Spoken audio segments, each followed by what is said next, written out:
ছয়টা ইউনিট থাকলে পরে আমাদের 4টা ইউনিটের 15টা উপস্থিত হয়েছে যারা প্রতিনিধি।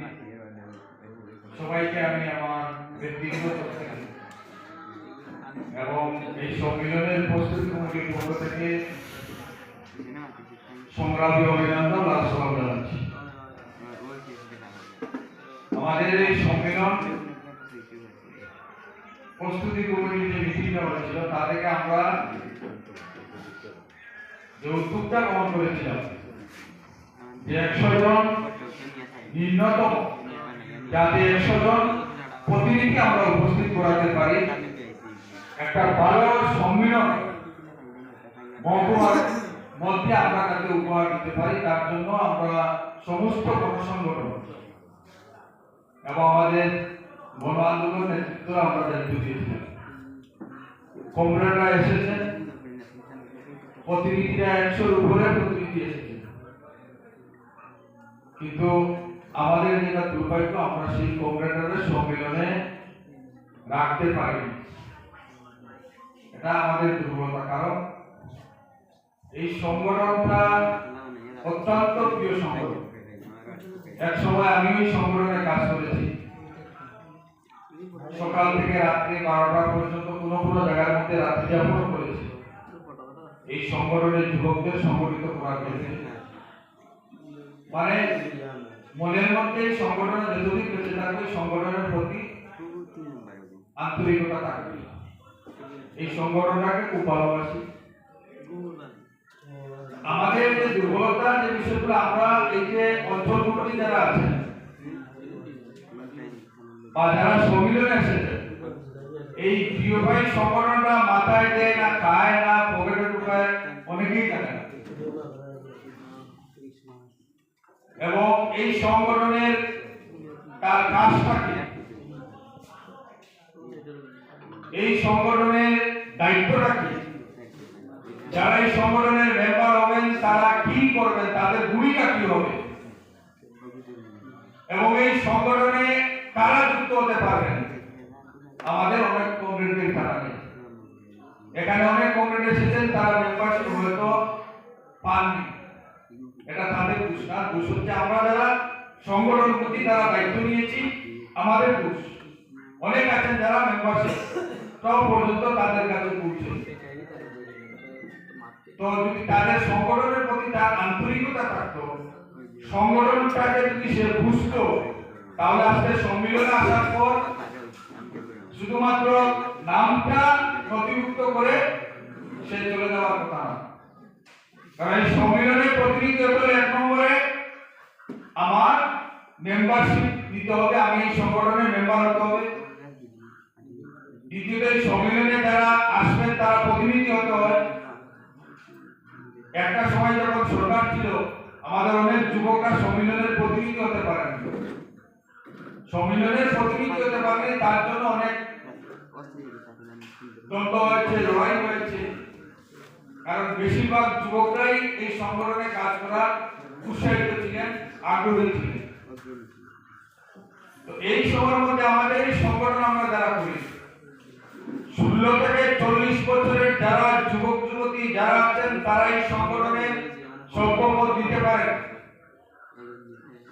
এবং এই সংগঠনে যারা সম্পদ গ্রহণ করবেন, এবং এই সংগঠনের যে তার দায়িত্বটা কি।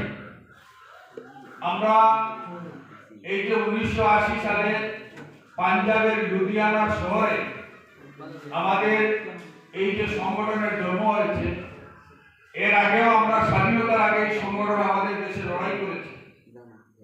আমাদের বর্তমান দেশের যে পরিস্থিতি, সারা পৃথিবীতে যে পরিস্থিতি তৈরি হয়েছে,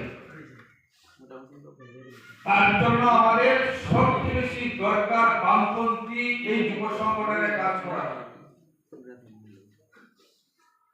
আজকে ভারতবর্ষের যে পরিস্থিতি, আমাদের রাজ্যের যে পরিস্থিতি, যুবকরা যেভাবে বিভ্রান্ত হচ্ছেন, তার জীবনটা ধ্বংস করছেন, দেশটা আজকে যেভাবে ধ্বংস করার চেষ্টা করছেন, তার জন্য বিপরীতে দাঁড়িয়ে একমাত্র এই প্রিয়ভাই আমরা যারা করি আমরাই ভূমিকা নিতে হবে, আমরাই সংগঠনে কাজ করতে হবে।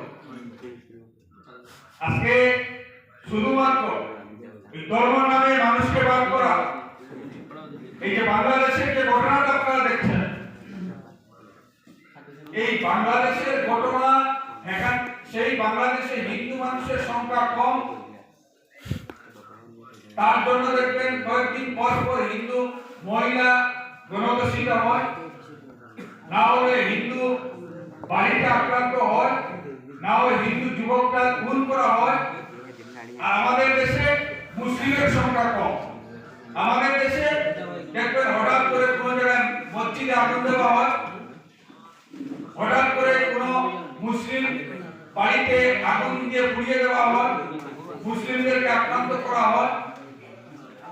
কিন্তু এই বাংলাদেশে যে সরকারটা আছে তারা হচ্ছে মৌলবাদী একটা সরকার। আমাদের দেশে যারা আছেন তারা হচ্ছে হিন্দুবাদী মৌলবাদী সরকার। ধর্মের নামে মানুষকে ভাগ করে তারা ক্ষমতায় টিকে থাকতে চাইছে। কিন্তু সেই বাংলাদেশে যারা এই ঘটনাটা ঘটিয়েছে সব মানুষ দায়ী না, কিন্তু এটার প্রভাব আমাদের রাজ্যে পড়ছে এবং আমাদের রাজ্যে আমাদের দেশেও এই প্রভাবটা পড়ছে। এতে ওই বিজেপি এখান থেকে ফায়দা লোটার চেষ্টা করছে। এই যে বাংলাদেশে কয়েকদিন আগে যে দীপু দাস একটা জীবিত মানুষকে গাছের লোক দিয়ে তাকে আগুন দিয়ে পুড়িয়ে দেওয়া হলো, একটা মিথ্যা অপবাদ দিয়ে। এটা কোন ধর্মে, মুসলিম ধর্মের মধ্যে এই যে জীবিত মানুষকে আগুন দিয়ে পোড়ায়। আমি যেটা জানি যে কোন প্রাণী মানে তার জান আছে, সেই প্রাণীকে আগুন দিয়ে পুড়িয়ে মারা যায় না। এরা কি মুসলিম না? এরা হচ্ছে মুসলিম মৌলবাদী। এরা হচ্ছে মুসলিম মৌলবাদী। আমাদের রাজ্য, আমাদের দেশের সেই হিন্দু মৌলবাদী যারা, তারা হিন্দু মানুষকে সংগঠিত করে, তারা এখানে মুসলিম ভোট বেশি। তার জন্য আজকে আমাদের দেশের মধ্যে বিভিন্নভাবে সাম্প্রদায়িকতা তৈরি করা হচ্ছে হিন্দু মুসলিম। যার জন্য একমাত্র আমরা যারা বামপন্থী, আমরা কোনো ধর্মের নামে রাজনীতি করি না, আমরা কোনো জাতের নামে রাজনীতি করি না। আমরা এই ভারতবর্ষে যারা আমরা ডিওবাই যারা করে, আমরা সংবিধানের উপরে দাঁড়িয়ে আমরা বলছি এই দেশের যারা সরকার আছেন তাদের দায়িত্ব হচ্ছে এই দেশের মানুষের শিক্ষার ব্যবস্থা করা, মৌলিক অধিকারের স্বীকৃতি দেওয়া, এই ভারতবর্ষের মানুষদেরকে তাদের স্বাস্থ্য পরিষেবার গ্যারান্টি দেওয়া, এই দেশের নিরাপত্তা ব্যবস্থা করা, রাস্তাঘাটের অবস্থা ভালো করা, কাজের ব্যবস্থা করা, খাদ্যের ব্যবস্থা করা। এটা হচ্ছে সরকারের কাজ। কিন্তু বিজেপি এটার মধ্যে নেই। আজকে বেকাররা কাজ পাচ্ছে না, আজকে রাস্তাঘাটের অবস্থা বেহাল, হসপিটালে গেলে চিকিৎসার ব্যবস্থা হচ্ছে না। আজকে আমরা ডিওবাইতে লড়াইটা করছি, আজকে জন্মলগ্ন থেকে সবার জন্য কাজ চাই, সবার জন্য শিক্ষা চাই। আজকে কাজ নেই, মানুষ তার বেকার যুবকরা আজকে নেশায় ডুবিয়ে দেওয়া হচ্ছে। এই যে রাজ্যের মধ্যে, আমাদের রাজ্যের মধ্যে যে নেশা, রঙ্গমা, ব্যবসা কারা করে? এই যুব মোর্চা। হাওয়ার উপরে আমাদের সংগঠন চলে না। এখানে এসেছেন, চেয়ার খালি হয়ে গেছেন, চলে গেছেন, কিছু আছেন, খিচুড়ি হবে খাবেন, এর জন্য সম্মেলন না। বিজেপির মেম্বারশিপ হয় মিস করে, এতে চোর, ডাকাত, পেন্সিলের ব্যবসায়ী কেউ মিস করে দিলে সে বিজেপির মেম্বার হবে। আমাদের ডিওবাই যারা মেম্বার হবে সে চোর, চরিত্রহীন, বাটপার, 2 নম্বর ব্যবসা করে, এ ধরনের যুবক আমাদের সংগঠনের মেম্বারশিপ নিতে পারে না, তাকে আমরা মেম্বারশিপ দেই না, সংগঠন দেয় না। এই সংগঠনে যারা কাজ করবেন আমাদের একটু দায়িত্ব নিতে হবে, দায়িত্ব নিতে হবে। অনেক আছে ব্যস্ততা, ইনকাম, রোজগার সব কিছু হবে, আগে সমাজটা ঠিক করতে হবে, নিজে ঠিক করতে হবে। এই ডিওবাই যারা করবেন, আমরা বিশ্বাস করি সমাজের একজন প্রকৃত মানুষ, সমাজের একজন দায়িত্বশীল মানুষ, ভারতবর্ষের সংবিধান মানেন বলে একজন মানুষ যদি তৈরি করতে হয়, একটা যুবককে তার সঠিক রাস্তাটা ধরাতে হয়, তাহলে এই ডিওয়াই সংগঠনে কাজ করতে হবে। এই ডিওয়াই যদি কাজ করে তাহলে আমরা মনে করি একটা প্রকৃত মানুষ হতে পারবেন। এই সংগঠনে বাজে কিছু শিকার মতো নেই, যা কিছু শিকায় ভালো শিকার, শিকার শেষ নেই, জানার শেষ নেই। আজকে আমাদের ভগৎ সিং, আমার আল্লাহ নির্দেশ করবেন, আপনাদের বলার কথা বলবেন। ভগৎ সিং এর জীবনীটা যারা ডিভাইড করবেন, ভগৎ সিং এর একটা বই আছে ভগৎ সিং এর জীবনী, এই ভগৎ সিং এর বইটা পড়বেন, পড়লে পরে দেখবেন আজকে পৃথিবী যতদিন থাকবে কমরেড ভগৎ সিং এর নাম ততদিন থাকবে, ভারতবর্ষ যতদিন থাকবে ভগৎ সিং এর নাম ততদিন থাকবে। সেই ভগৎ সিং এই স্বাধীনতার সংগ্রামে এই দেশের মধ্যে যে লড়াইটা করেছিল, তার বয়স যখন 3 বছর, সেই ভগৎ সিং যখন তার বাবার সঙ্গে, তার বাবা কৃষক ছিলেন, যখন ধানের চারাটা লাগাচ্ছে, আরেকজন লোক যখন পাশে দিয়ে যায় জিজ্ঞাসা করছে, ভগৎ কি লাগাচ্ছ? বলছে বন্দুকের চারা লাগাচ্ছি। এই চারা দিয়ে কি, বন্দুকের চারা দিয়ে কি করবে? বড় গাছ হবে, সেই গাছ দিয়ে বন্দুক বানাবো আর ব্রিটিশকে মারবো, এই দেশ থেকে ব্রিটিশকে সরাবো। তার মগজে 3 বছর বয়সে ভগৎ সিং এর মগজে এটা এসেছিল যে আমরা এই ভারতবর্ষ থেকে ইংরেজকে তাড়াতে হবে। তার জন্য ভগৎ সিং এর বইটা পড়বেন। এবং সর্বপ্রথম এই আজকে আমরা যে লড়াইটা করছি পূর্ণ স্বাধীনতার জন্য, এই যে স্বাধীন আমাদের দেশ হয়েছে, এই স্বাধীনতা পূর্ণ স্বাধীনতা না, এটা শুধুমাত্র ওই রাজনৈতিক একটা স্বাধীনতা।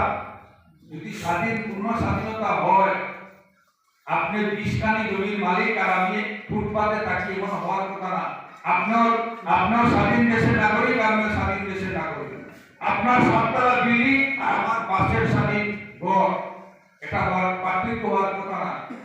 সেই ভগৎ সিং প্রথম আওয়াজ তুলেছিলেন ভারতবর্ষে যে এই দেশের মধ্যে পূর্ণ স্বাধীনতা চাই, সমাজতান্ত্রিক দেশ চাই, যাতে এই সমাজের মধ্যে কোনো ভেদাভেদ থাকবে না।